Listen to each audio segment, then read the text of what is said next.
must be. I mean, it's just the way God set up life, just one of those things. And the reason why he calls, himself Father, and I believe he made earthly fathers to be an example of the Heavenly Father. That's what earthly fathers are supposed to be. Yeah. Like him in his fatherhood. I agree. Each a different expression of who he is as father. I remember when I learned that, in my Christian walk, and it was like an epiphany to me.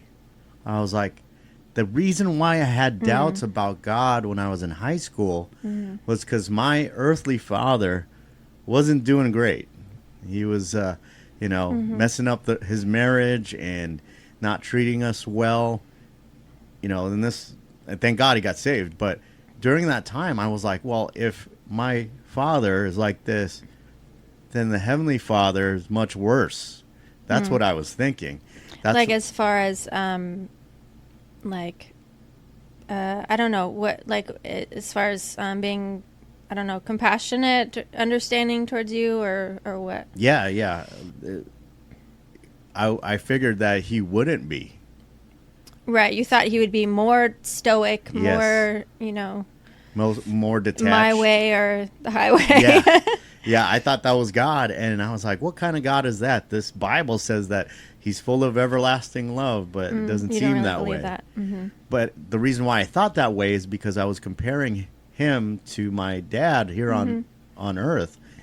And it is true, how they see their earthly father determines how they see the Heavenly Father. Imagine a whole bunch of millennials and Gen Zers have dads who are abusive, or they were not even there. And so when they there but not there, or completely gone from the family. Right. Like they told the fathers totally abandoned them. So when they're proposed with this idea of a Heavenly Father, a creator, a source of life, they go, wow, either I don't want to be near him because he's scary, or, well, he probably isn't real because their earthly fathers weren't around. Or if they were around, they were just so detached from the whole family. Yeah, or God is just God is just a mean disciplinarian. There's Yeah. no way he can be all good and all loving and all powerful. Yeah. At the same time. Right. I mean, we read in the scriptures about how God disciplines his sons, and that's a good thing. And I'm like, well, that's what fathers do.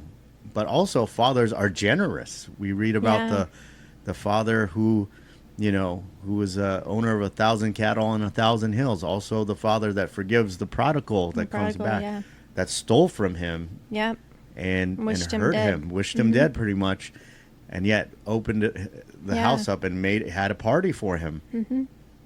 And that really changed my life. And I think that's the key for these generations that are detached from fatherhood, is to show them a real father. Fatherlessness is a big issue. Oh, I see it everywhere. I see fatherlessness in almost everyone I meet, even Christians.